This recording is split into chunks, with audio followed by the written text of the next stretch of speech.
वर्षा जी, आपकी बेटी स्वर्णिका के बारे में जानने आए हैं।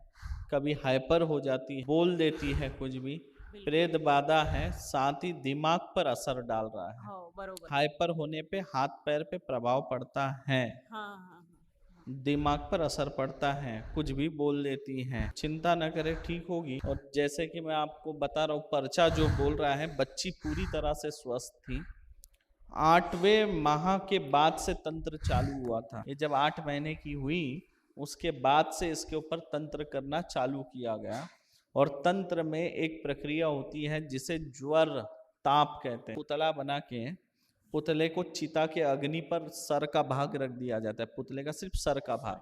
तो उससे बुखार चढ़ता है और सर में चला जाता है, और उससे ब्रेन जो है वो प्रभावित हो जाता है। वही इस बच्ची के साथ हुआ। 8वें माह के बाद से तंत्र होने लगा, और 2.5 साल की जब हो गई, तब इसको तंत्र पूरी तरह से जकड़ चुका था। तड़पा तड़पा कर माता पिता को परेशान करना है, मतलब बच्ची को तड़पा तड़पा के माता पिता को परेशान करना है, माता पिता खून के बरोबर. आंसू एकदम. रोए। बिल्कुल इस बराबर. उद्देश्य से तंत्र क्रिया की गई। और तंत्र विद्या जो है, ये मुस्लिम विद्या है।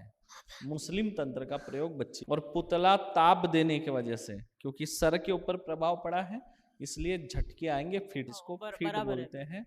दांत काड़ी बैठ जाना, हां, फिट हो, आना, हो. झटका आना, हां, ये। हां. राम कृपा आपके ऊपर, प्रगति बंधन, असफलता वाला तंत्र, दारिद्रता वाला तंत्र, और आपका पूरा जीवन पनौती वाला बना कर रखा, आध्यात्मिक मार्ग को बाधित करके रखा है। मसानी बंधन लगाया है, विवाह विनाशक तंत्र भी कराया। अगर आप स्वस्थ रहते तो ये आपको दूसरे विवाह के लिए उकसाता, मतलब पत्नी को छुड़वाता और दूसरा विवाह करने लगा था, अगर आप स्वस्थ होते। पर क्या हुआ, आपको स्वास्थ्य से खराब किया है, इसलिए आप उस तरफ नहीं सोच। शरीर पूरी तरह से आपका प्रभावित हो चुका है। घर में अकाल आकर बैठा हुआ, आपको ही ले जाने के लिए बैठा हुआ है। घर में अकाल आकर बैठा है, रोग पीड़ा देने के लिए, रोग पीड़ा देने के बाद कर्ज में डुबाने के लिए, धन की हानि कराने के लिए, आपको जो है घर से बाहर निकालने के लिए। लेकिन कैसे? मारकर बाहर निकालने के लिए किया गया है। आपने साधना करनी चाहिए। क्या करनी चाहिए? साधना। कोई साधना करते हो क्या? पूजा करता था गुरु कौन जी। सी पूजा करते हो?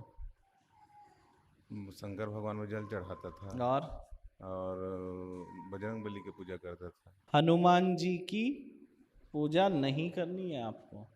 आपको काली माता का पूजन करना है। उज्जैन जाकर एक बार आपको दर्शन करके आना है। शरीर में रोग पीड़ा है, मुंह से खून निकलता है, खांसी आता है, फेफड़ों में इन्फेक्शन बना है, फेफड़ा जो है पूरी तरह से इन्फेक्टेड हुआ है, और जो गला है, गले की जो कोशिका है, परत है अंदर की, वो फट रही है। इसलिए जब आप खांसते हो तो खून निकल रहा है, क्योंकि नमी बन रही है। और खांस रहे हो क्योंकि कफ जो है चिपका हुआ है इन्फेक्शन की वजह से। खांसने से जो आपका गले की जो परत है वो फट रही है, उस वजह से खून आ रहा है। बाकी ऐसा कोई दिक्कत नहीं है। लेकिन लंग्स का कैंसर बनेगा, ये जो तंत्र है फेफड़ों का कैंसर बनाकर आपको मारकर ले जाएगा। इसके लिए आपके घर में काल आकर बैठा हुआ है। ज्यादा नहीं, 2 साल में आपको मार के ले जाना, उसको समय दिया हुआ है। खून आता है ना फेफड़ों में? मुंह से है। आता है ना? हाँ, बहुत परेशान हो गया। शरीर में दर्द बना रहता है, ऑपरेशन भी हुआ है, और किडनी में आपके स्टोन है, ये भी बता